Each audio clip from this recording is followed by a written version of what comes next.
कक्षा 6 से बीएससी तक की भौतिक विज्ञान, गणित और विविध प्रतियोगी परीक्षाओं हेतु रीजनिंग एवं गणित की कक्षाएं निःशुल्क प्राप्त करें। इन कक्षाएं निःशुल्क वीडियो देखें और पढ़ें अर्जुन स्टडी चैनल के द्वारा।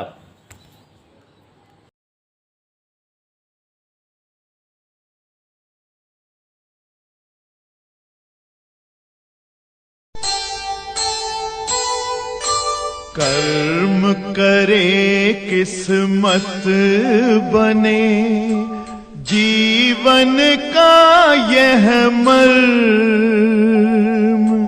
प्राणी तेरे हाथ में, तेरा अपना कर्म, तेरा अपना।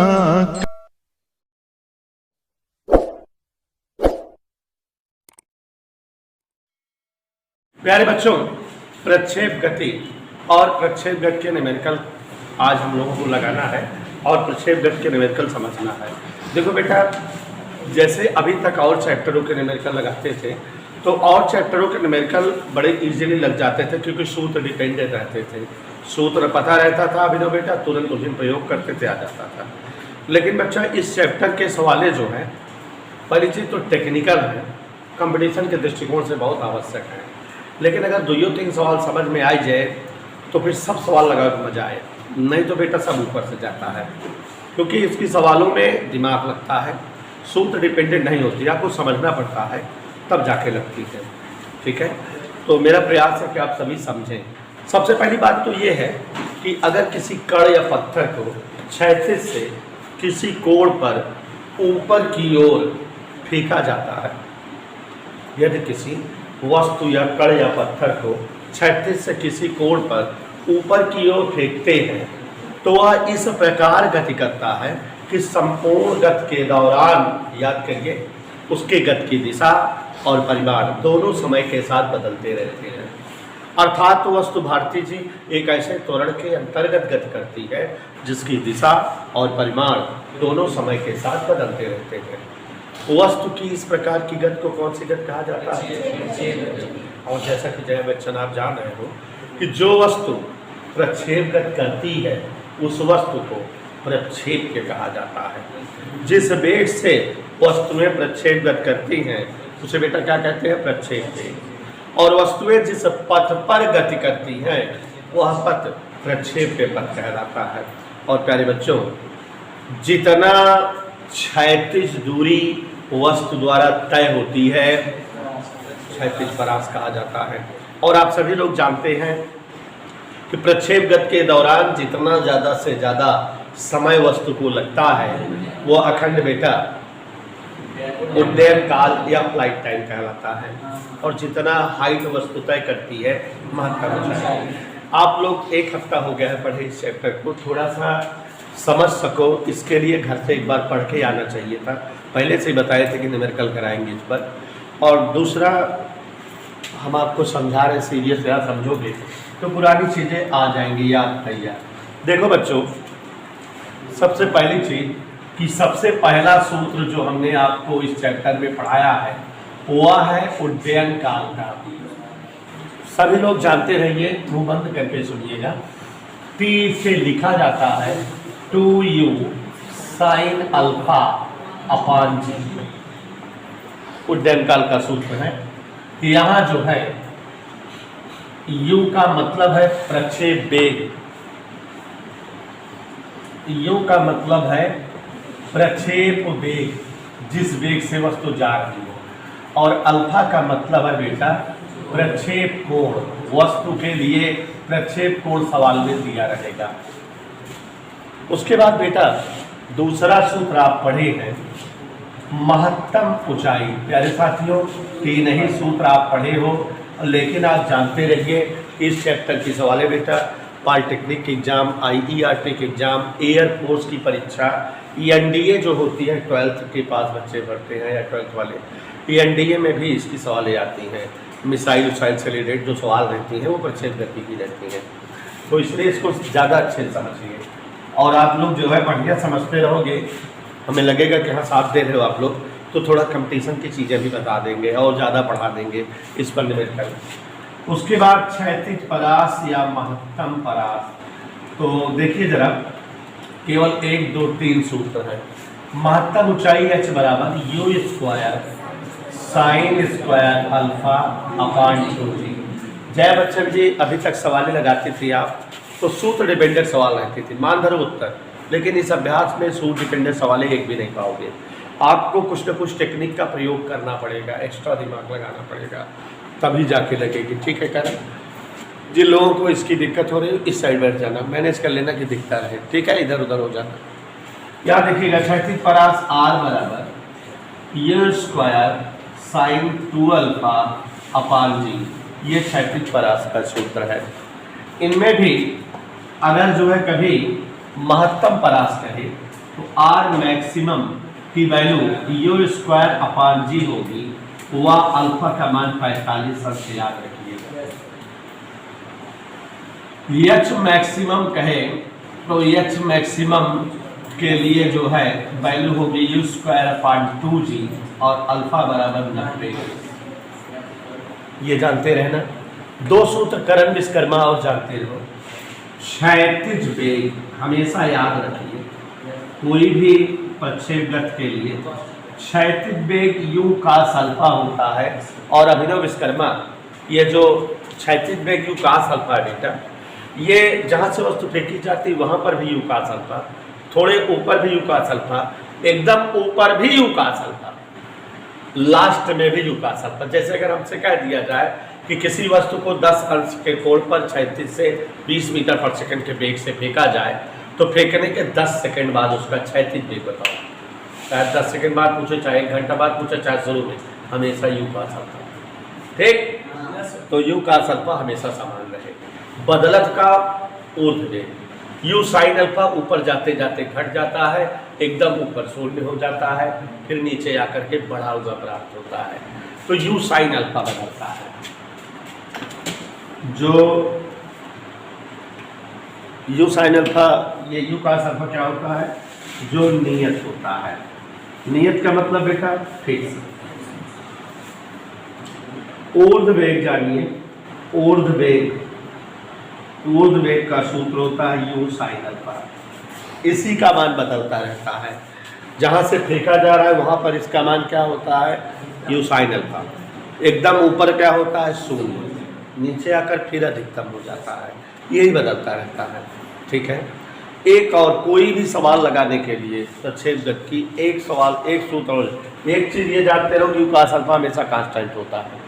दूसरी चीज़ जानते रहा करो कि जितने समय में ऊर्ध्व ऊंचाई तय होगी उतने ही समय में क्षैतिज दूरी तय होती है। क्षैतिज दूरी, ध्यान दीजिएगा, इस पर 4-5 सवाल लगवाऊंगा। देखिए जरा विशेष बात, क्षैतिज दूरी, और कोई भी सवाल लगवाऊंगा तो ट्रिक समझाऊंगा, टेंशन न लीजिएगा। क्षैतिज दूरी तय करने का समय उतना ही रहेगा जितना में ऊर्ध्व दूरी तय होगी। इस बात को आरती जी तैयार रखिएगा।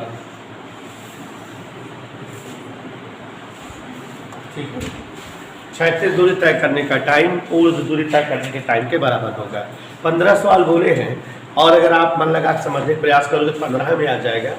जो सवाल डिस्टर्ब करेंगे उसको मैं 2-3 बोल दूंगा। ऐसा मैं करता भी हूँ कि अगर कोई सवाल देखते हैं बच्चे कम समझ रहे हैं ना, तो उस पर अंकों बदल के 2-3 बोल देता हूँ, और जो सवाल समझ आ ही रहते हैं उसको फिर उस तरह की एक ही। पहला प्रश्न, एक बंदूक से 5000 मीटर पर सेकंड के वेग से गोली निकलती है। बंदूक से गोली 5000 मीटर पर सेकंड के वेग से निकलती है। ठीक है, इससे 500 मीटर की दूरी पर लक्ष्य को दागने के लिए बंदूक का निशाना लक्ष्य से कितने ऊपर साधना होगा। हमने बताया बेटा, अखंड हर सवाल में थोड़ा बहुत टेक्निक रहेगी, टेक्निक के हिसाब से लगाएंगे। कोई बंदूक है, उससे जब हम फायर करते था तो 5000 मीटर पर सेकंड के वेग की गोली चलती है।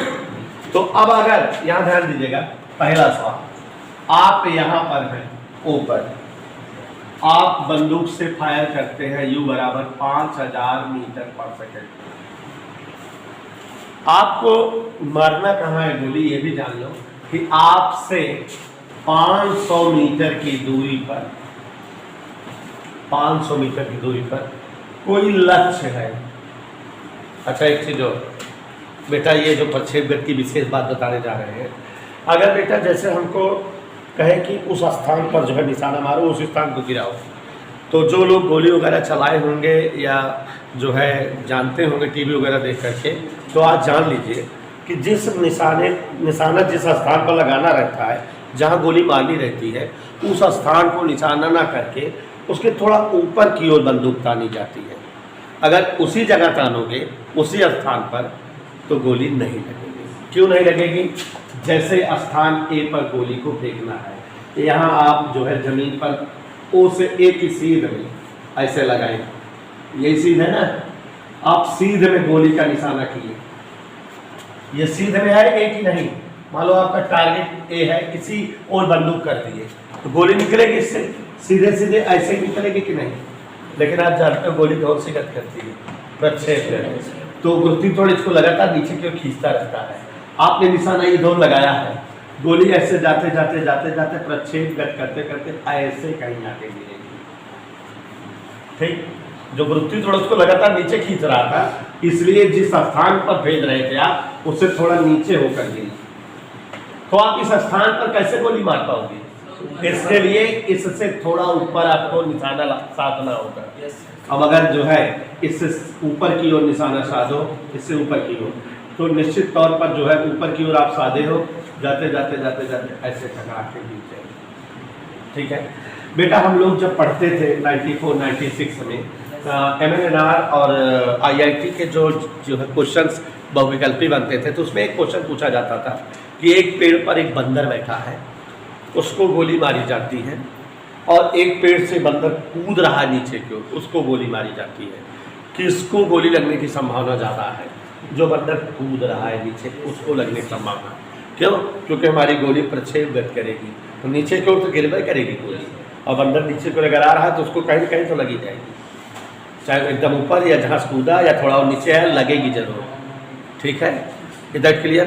तो उसका जवाब यही होता था। तो अब यहाँ समझो जरा, जैसे यहाँ पर टारगेट है यहाँ, तो अब अगर हमको ओ से टी पर निशाना लगाना है, तो निश्चित तौर पर हमको थोड़ा ऊपर निशाना मारना होगा, तब जाके टी पे हमारी गोली लग जाएगी। तो वही पूछ रहा है कि लक्ष्य से कितना ऊपर साधना होगा कि ये आकर के ऐसे गिर जाए। देखो हमने निशाना साधा है ऐसे इधर इस सीध में, लेकिन ये आके गिरेंगे। ठीक है, यही आपसे पूछ रहा है, ये ऊंचाई कितने ऊपर आप इसको साधोगे, और ये आपकी प्रक्षेप गति की क्या दिख रही है? मात्रा, ऊंचाई। टेक्निकल बातें हैं, और ये वेग है। अब चलो सवाल पे आते हैं, एक बार फिर से सवाल पे आते हैं। एक बंदूक से 5, पहले सवाल कठिन है, टेक्निकल है। एक बंदूक से 5000 मीटर पर सेकंड के वेग से गोली चलती है, इसे 500 मीटर की क्षैतिज दूरी पर स्थित लक्ष्य को दागने के लिए लक्ष्य से कितना ऊपर निशाना साधना होगा? कितना क्षैतिज दूरी है? मान लीजिए कितना ऊपर निशाना साधना पड़ता है? ये कौन ऊंचाई है? ऊर्ध्व ऊंचाई, ऊर्ध्व गति। और ये कौन दूरी है? अभी आपने एक ट्रिक सीखा, जितने समय में क्षैतिज गति तय होगी उतने ही समय में इधर क्लियर। और क्षैतिज गति क्षैतिज वेग से तय होती है। आज आपको बता दें कि जब भी कभी दिशा न दिया रहे, क्या दिशा, तो जो वेग रहता है वो क्षैतिज वेग रहता है। फिर से बोले, अगर कभी दिशा, जैसे कहा है कि 5000 मीटर पर सेकंड के वेग से गोली छोड़ता है, तो इसका मतलब ये क्षैतिज वेग है। डायरेक्टली कौन सा वेग है? अगर इसको कहता कि क्षैतिज से 30 अंश के कोण पर गोली फेंकता है, तब फिर इसमें दोनों वेग निकाले जाते। यू cos अल्फा करते क्षैतिज बनता, यू साइन अल्फा करते। जब कोण नहीं दिया रहेगा तो कौन सा वेग रहेगा? और ऊर्ध्व वेग क्या रहेगा? नहीं रहेगा, ऊर्ध्व वेग 0 रहेगा। तो ये कह रहा है गोली जो है 5000 मीटर पर सेकंड के वेग से चलती है, इसका मतलब इसमें दिशा नहीं दिया है, सवाल में चर्चा नहीं है दिशा की। ये कौन सा वेग है? दिमाग में याद कर लोगे, हमेशा जन्म भर के लिए याद रहेगा कि नहीं? जब दिशा न दिया रहे तो कौन सा वेग रहेगा? और ऊर्ध्व वेग क्या रहेगा तब? 0। बात समझ में आई? कौन सा वेग रहेगा ये? और ऊर्ध्व वेग इस केस में क्या रहेगा? इधर क्लियर। अब कह रहा है 500 मीटर की दूरी पर कितने ऊपर निशाना साधना है। ये क्षैतिज गति है और ये कौन सी गति रहेगी, ऊर्ध्व गति। तो क्षैतिज गति है, तो ऐसे ध्यान से देखो, हर सवाल को ऐसे ही लगाएंगे जैसे ये ट्रिक बता रहे थे। दिमाग में 3 बातें बैठ जानी चाहिए, जितने समय क्षैतिज दूरी तय हो उतने समय लगे ऊर्ध्व दूरी तय करेंगे। एक बात। दूसरी बात कि अगर वेग में दिशा न दे रहा है तो कौन वेग रहे, और यह अवस्था में ऊर्ध्व वेग का रहे, ठीक, और दिशा दे रहे तो दोनों वेग बने ले रहे, ठीक है ना। एक दो सवाल समझा टेक्निकल है। क्षैतिज गति है तो समय t बराबर समय बराबर दूरी बटे 4, क्षैतिज दूरी बटा क्षैतिज 4। कोई दिक्कत किसी को? क्षैतिज दूरी कितना है, क्षैतिज 4 कितना है, हल कर लो कितना आ गया, टाइम पता लग गया। अब कौन सी गति चलेगी,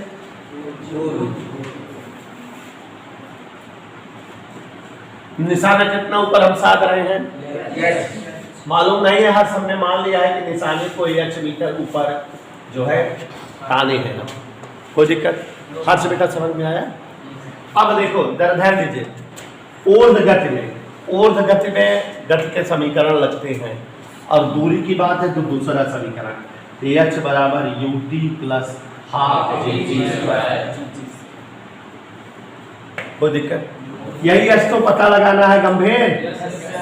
u माने ऊर्ध्व वेग कितना है, क्षैतिज वेग है, इसका मतलब जो है क्षैतिज वेग ही है इसमें, और वो कितना है 5000, और ऊर्ध्व वेग क्या है यहाँ, ऊर्ध्व वेग क्यों 0 हो गया, क्योंकि दिशा नहीं दिया है, गोली क्षैतिज जा रही है, इसका मतलब माने ऊपर नहीं जा रही है। तो h बराबर 0 प्लस हाफ, g की जगह 10 लिखते, टाइम की जगह देखो साधारण सूत्र पे नहीं लगी, कुछ ना कुछ दिमाग लगाना पड़ा नहीं सवाल में। तो ये 2 पंचे 5/100 मीटर, एक काम लिख सके थी 5 सेंटीमीटर बटा 100 मीटर के 100 भाग 1 सेंटीमीटर, और कितना है आंसर आ गया। माने जो है निशाना 5 सेंटीमीटर ऊपर साधे पड़े, तब जो है निशाना लगा संभव हुए। अगला पढ़ रहे हैं, देखो इसी की जुड़वा बहन है, जानबूझ करके दूसरी सवाल हमें यही बोले कि जिससे आपको ये सवाल अच्छे समझ में आ जाए। ये क्लियर हो गया। अब दूसरा देखो, भारती एक व्यक्ति, और ये सवाल किताब की है एनसीईआरटी के, बहुत इंपॉर्टेंट है। एक व्यक्ति 59.2 मीटर की दूरी से 39.6 मीटर ऊंचे पेड़ पर बैठी चिड़िया को देखता है। यहाँ पर देखो कोई एक शिकारी है, स्थान को ओ से कितने दूरी पर है, 59.2 मीटर की दूरी पर। कितना ऊंचा पेड़ है, यहाँ पर क्या बैठी है, चिड़िया। वर्ग, कोई डाउट किसी को? 59.2 मीटर की दूरी पर 39.6 मीटर ऊंचे पेड़ पर चिड़िया बैठी है। समझ में आ रहा है? उसी तरह सवाल है, ध्यान देना। देखता है बताओ उसे 45 अंश के कोण से, कोण दे दिया, इसका मतलब दोनों बेग रहेगा, इसमें ऊर्ध्व वाला बेग रहेगा और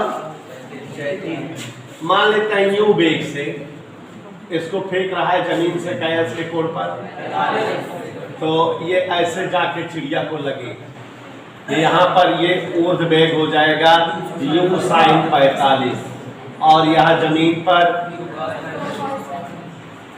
सवाल एकदम समझ में आ जाना चाहिए। जमीन से कितनी दूरी पर पेड़ है, 59.2। कितना ऊपर पेड़ है, किस वेग से बाण चलाए कि जाके चिड़िया को लग जाए। यूं वेग से चला रहा है, जाके लग रहा है। आप देख रहे हो ये कौन सा वेग है, ऊर्ध्व, और ये कौन सी दूरी है, और वो अब सब समझ में आ जाए। चलिए, जब कोण दे रहे तुरंत दोनों वेग निकाले, देखा बाण का क्षैतिज वेग, सोच के बताइए क्या है, यू cos 45 माने यू बटा √2। क्योंकि काश 45 के मान वाला मान लो। और वेग बच्चों सवालें समझनी है, ये जान लीजिए कि साधारण सूत्र पे नहीं है, और शुरुआत की 2-3 सवाल मैंने कठिन बोला है। ये वो 5 रूट दो ऊर्ध्व वेग क्षैतिज वेग आ गया। जैसे इसमें चले थे, पहले कौन से गति चले? क्षैतिज, फिर कौन सी गति चले? सिंपल क्षैतिज गति हेतु काली काली रहे, समय बराबर दूरी बढ़े 4। दूरी कितना है? चाल कितना है? कितना आ जाएगी?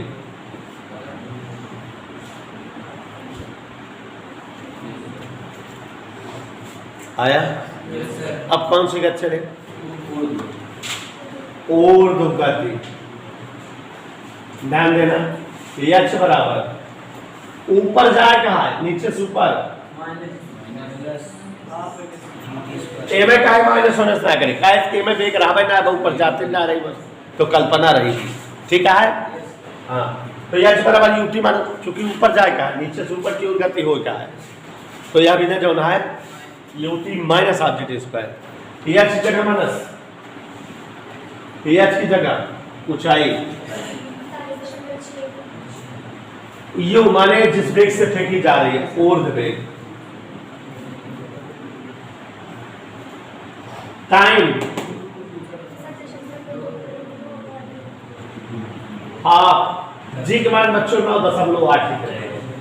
अभी जानोगे क्यों रख रहे हैं, वैसे होता तो 10 है लगभग, कैलकुलेशन में हम ज्यादातर 10 लिखते हैं, लेकिन इसमें 9.8 से कटने उठने वाली गिनती है, इसलिए लिख रहे हैं 9.8। वैसे सवाल में बगल में दिया भी है जी बराबर 9.8 मीटर पर सेकंड स्क्वायर, हमने बोला नहीं था। ठीक है, तो टाइम कितना आया है? 59.2।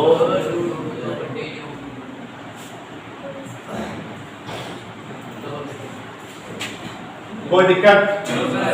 यू से यू कट गया, √2 से √2, ये इधर लाया। हाफ 9.8, 59.2 का स्क्वायर, √2 माने 2, नीचे यू स्क्वायर बराबर। ये पूरा इधर लेते हैं, यहाँ क्या है? ये उधर गया, 2 से इसको भाग दो, या 2 से इसको 2 काट दो भाई।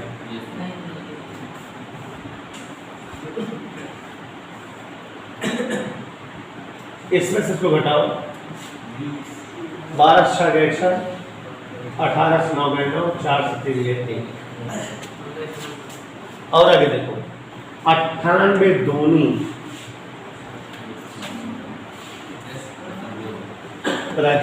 वर्गमूल ले ले, स्क्वायर हटाओ इधर, क्या बचे?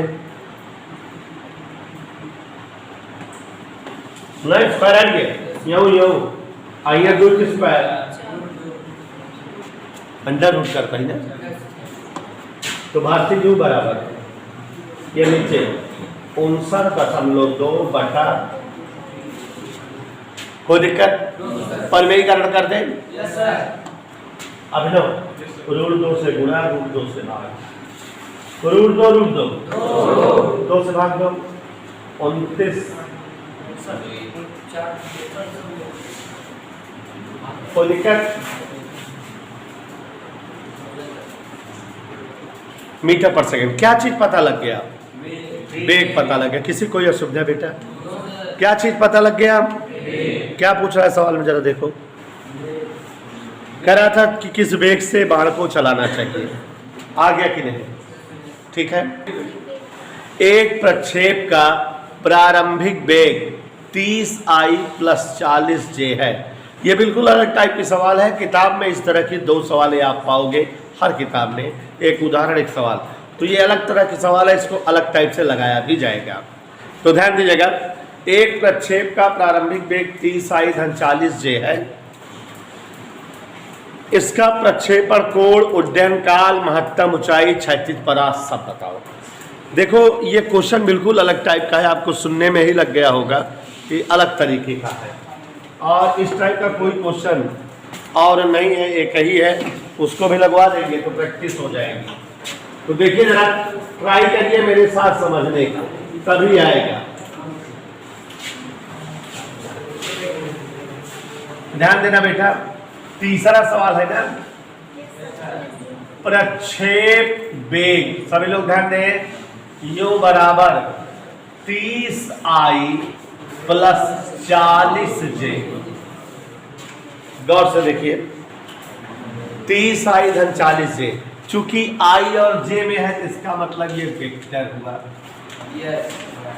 देखो दिमाग लगा के समझो और समझाने दो, तभी आएगा, अदरवाइज आएगा नहीं। बिल्कुल टेक्निकल सवाल है, ठीक है, ध्यान दीजिएगा। ये वेक्टर U है 30I धन 40J। आप थोड़ा सा पीछे वाले चैप्टर में दिमाग दौड़ाओ, प्रक्षेप गति के पहले आपने वेक्टर पढ़ा था। आपको हमने वेक्टर में एकदम लास्ट हेडिंग, ये टेक्निकल सवाल है, हमने बताया था इस चैप्टर की सारी सवालें टेक्निकल होंगी। वेक्टर वाले चैप्टर की लास्ट हेडिंग बताया था कंपोनेंट वेक्टर, वेक्टरों का घटक। और घटक में बताया था, आप याद करिए, कोई वेक्टर जिन जिन वेक्टरों को जोड़ने से बनता है वही उसके घटक वेक्टर कहलाते हैं। और किसी वेक्टर के अधिकतम कितने घटक होते हैं? 36 दिशा वाला घटक गास लगा के, और ऊर्ध्वाधर दिशा वाला घटक ऐसे लिखा जाता है। जैसे वेक्टर ए है, उसका 36 घटक AX माने x दिशा वाला घटक बराबर A cos अल्फा, ऊर्ध्व दिशा वाला घटक AY A sin अल्फा। यही होता है कि नहीं? मजा आई? तो अब यहाँ पर देखो, ये वेक्टर है तो इसके दो घटक होंगे, एक x दिशा में होगा, एक y। x दिशा वाला घटक UX से अगर लिखा जाए, और x दिशा के लिए इकाई सदिश क्या प्रयोग होगा? I cap. और y दिशा के लिए इकाई सदिश J कैप बराबर यहाँ कितना दिया है? 30I। समझ आया?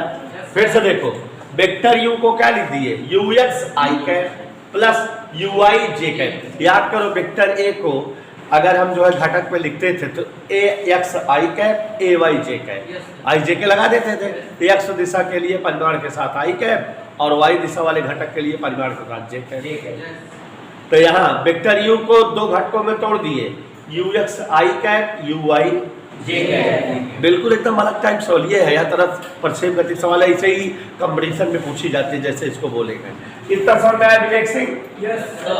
I व J के गुणांकों की तुलना करने पर, अब यहाँ ध्यान दीजिएगा, हर बात में पूछना नहीं क्या लिखेंगे, तब सुनते रहा करो।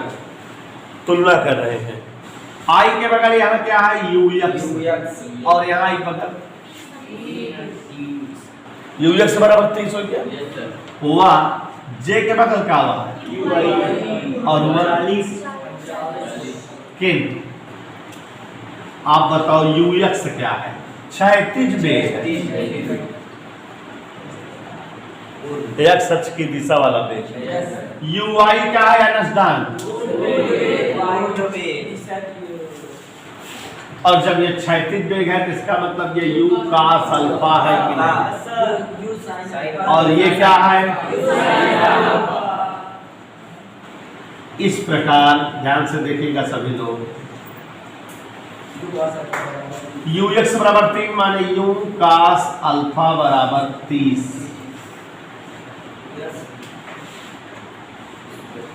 और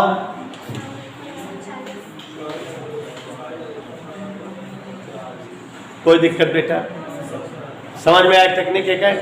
अगर समीकरण 2 का 1 से भाग दे तो समझा काहे देते?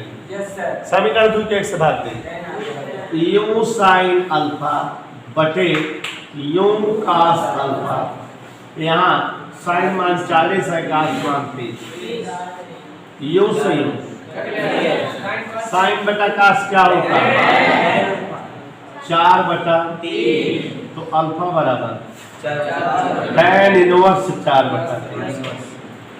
जब त्रिकोणमितीय अनुपात उधर जाते इनवर्स लग जाती है। एक आंसर आ गया, और अल्फा का आंसर माने का प्रक्षेप कोण आ गया। किसका आंसर आ गया? समझ में आ गया बेटा? रह जाओ, भारतीय बोर्ड पर देखो, समीकरण 1 का वर्ग करें और समीकरण 2 का वर्ग करें और दोनों जोड़ें। समीकरण 1 और 2 का वर्ग करके जोड़ने पर देखो क्या आता है। इधर देखो, u का अल्फा का वर्ग करेंगे, u square cos square alpha, और वहां u square sine square alpha. वर्ग करके जोड़ना है। एक का वर्ग क्या होए? 30 का स्क्वायर, और इसका वर्ग क्या होगा? 40। समझ आ रहा है? वर्ग करके अखंड प्रताप जोड़ रहे हैं। दोनों में यू स्क्वायर कॉमन आ गया, यहाँ भी है यहाँ भी है। यू स्क्वायर कॉमन ले ले बच्चों, अंदर बचेगा cos स्क्वायर अल्फा,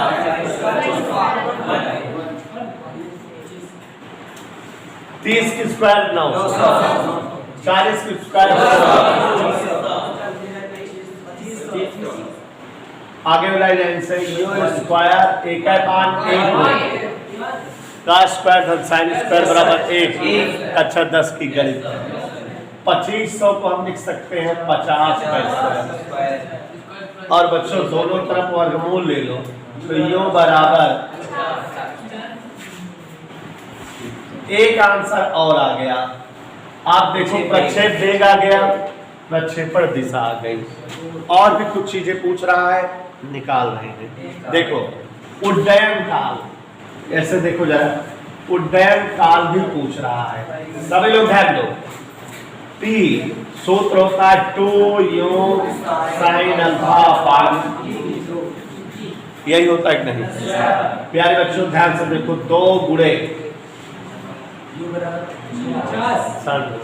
समझा यू साइन अल्फा, ये पूरा पूरा यू साइन अल्फा मान दिया है 40 लिख दिए।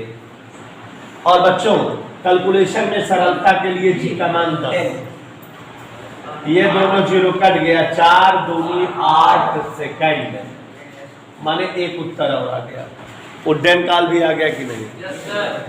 अलग टाइप सवाल है कि नहीं? बिना बताने पर नहीं लगेगी, बिना बताए आप समझ ही ना पाते कैसे लगाए क्या लगा, लेकिन अब तो इजी लग रही है और बता दिए। इस तरह कोई और सवाल पाना तो कर दीजिएगा। और केपी वाले बच्चे जानते रहो, कुलदीप सर का पेपर रहेगा तो इस पर सवाल बोलेंगे जरूर, 3-4 कह सकते हैं 30-40 को, लेकिन ऐसे ही बोलेंगे। तो यहाँ ध्यान दीजिएगा, इसको इम्पोर्टेंट लिख लेना बस। महत्तम ऊंचाई क्या बताना है बेटा? महत्तम ऊंचाई सूत्र होता है you square sine square alpha, यही सूत्र है।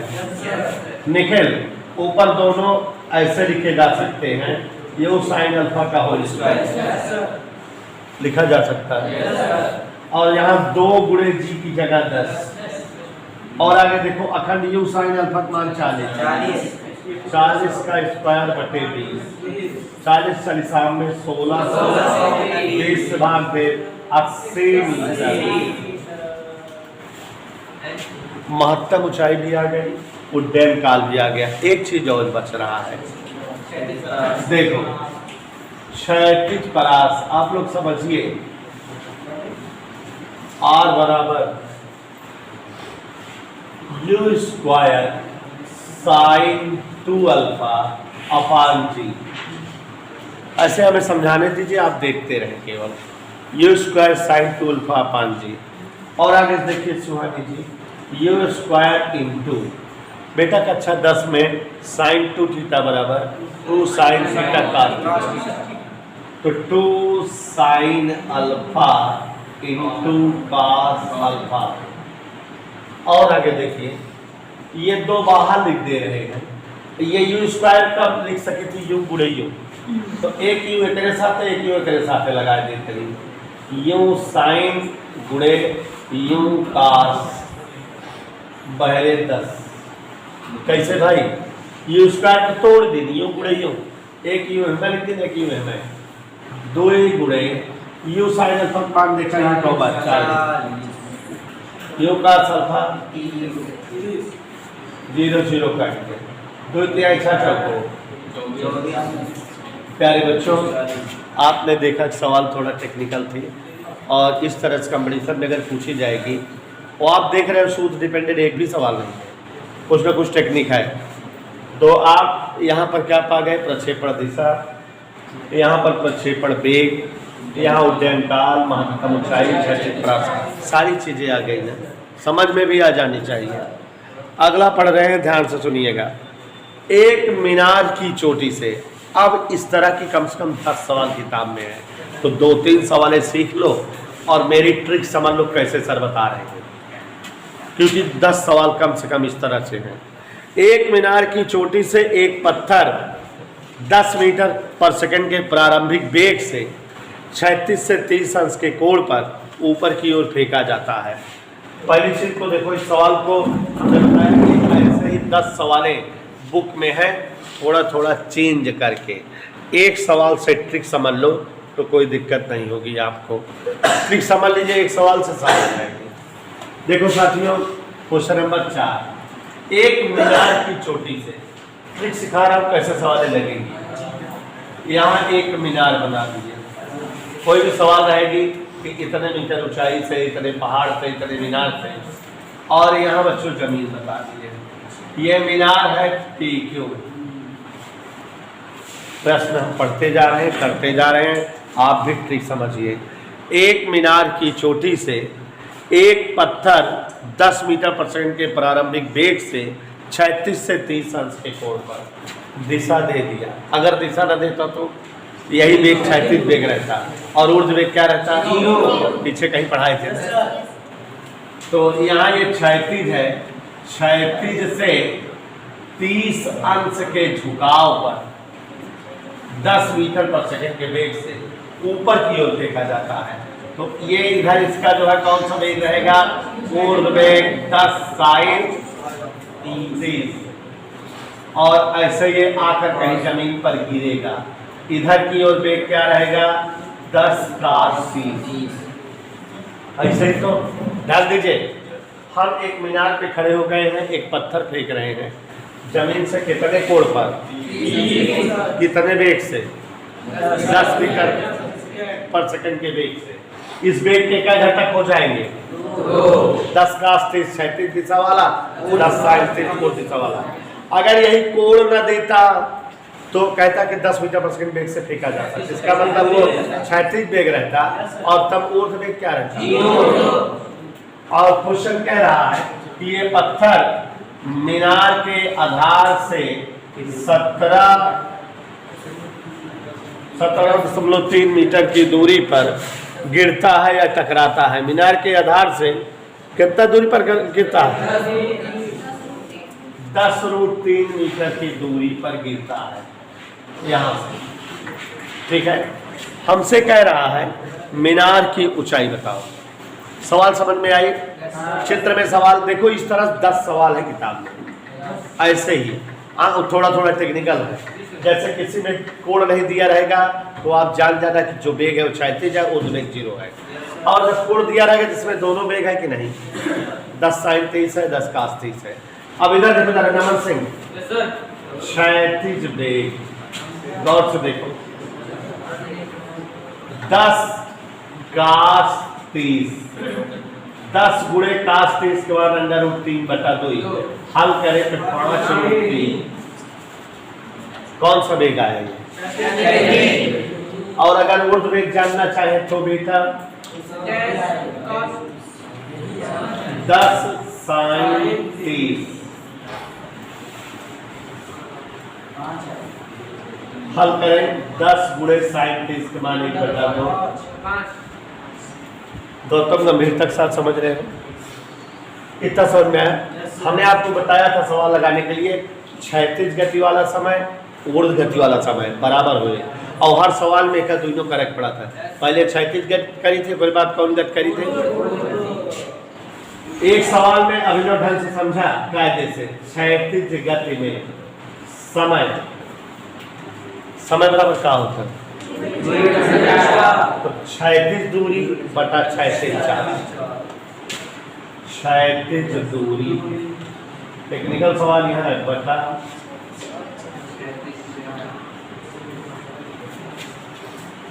क्षैतिज दूरी बटा क्षैतिज चाल। नमन सोमन से यस सर। क्षैतिज दूरी चित्र में देखा, यस सर। 10√3। क्षैतिज चाल √3 करके 2 सेकेंड। इतना समझ में आया? Yes sir. यही समय में कौन करते हुए ऊर्ध्व गति में दिमाग लगाएगा। एक चीज हमें दिमाग लागे,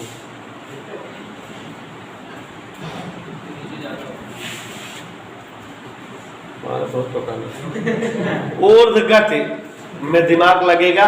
एक ठीक 15 टिप हम बताऊंगा। ऊर्ध्व गति में देखिए जरा ध्यान से कैसे लगाएंगे।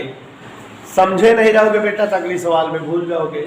हमारा क्या है, हमको तो एक एक अक्षर एक एक चीजें मेरे पूरे बॉडी में भरी हुई है। हम सोते रहेंगे तब भी बता देंगे आपको, ऐसे लगेगी ये है वो है। हम सीखे हुए हैं, आपको सिखा रहे हैं, आप सीखिए।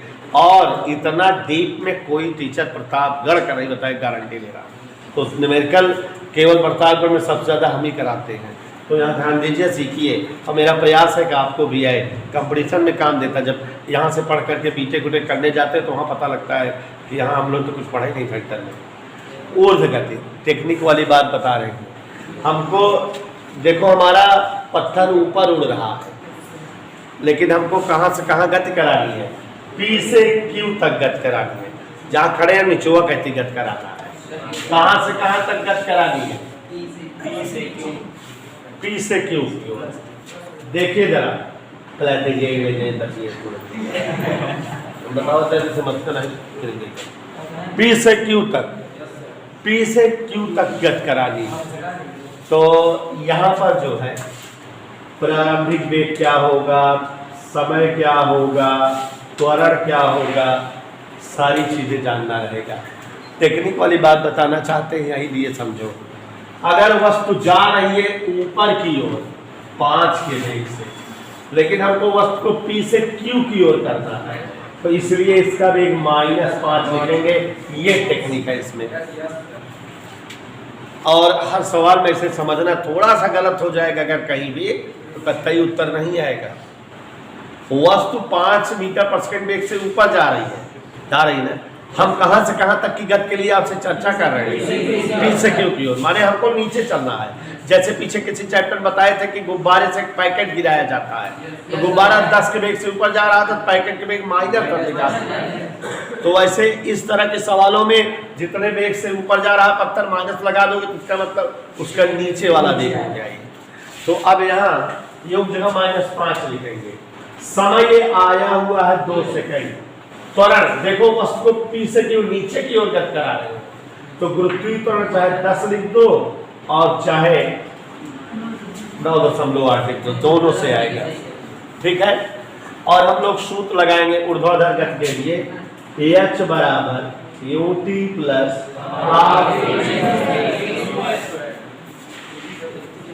U की जगह टाइम की जगह G की जगह टाइम की जगह। देखो बेटा 2 से ये स्क्वायर कट गया, 10 दूनी बेस में 10 गए, माने वो मीनार की ऊंचाई कितना है? 10। और बच्चों इस तरह से हमने इसमें 3 टेक्निक बताई, और इसलिए दिमाग रखिएगा और सवालों में लगाते समय ध्यान रखिएगा। अगर यहाँ प्रक्षेपण दिशा नहीं दिया रहेगा तो वो जो वेग रहेगा क्षैतिज वेग रहेगा और ऊर्ध्व वेग 0 रहेगा। और जब P से Q की ओर गति कराओगे तो उस ऊर्ध्व वेग में माइनस लगाओगे। जितने समय क्षैतिज गति तय होगी उसी समय ऊर्ध्व गति। एक बार ये समीकरण लेकर चलना, एक बार ये लेकर चलना, सवालों में जो भी अज्ञात रहेगा आएगा। एक और बात, अगर वस्तु जो है दिशा ना दे, कह दे कि एक पत्थर को 10 मीटर पर सेकंड वेग से फेंका गया, इसका मतलब ये क्षैतिज वेग है, तो ऊर्ध्व वेग इस केस में क्या है? 0। तो यहाँ से यहाँ तक की गति में यहाँ U की जगह फिर 0 लिखना, तो ये अपने आप आ जाएगा अगर टाइम आया रहेगा। तो अभी परेशान मत होइए, हर तरह की जो भी हमने टेक्निक दी आपको, हर तरह की टेक्निक पर सवाल है, तो थोड़ा सा सवाल समझा के बता रहे हैं।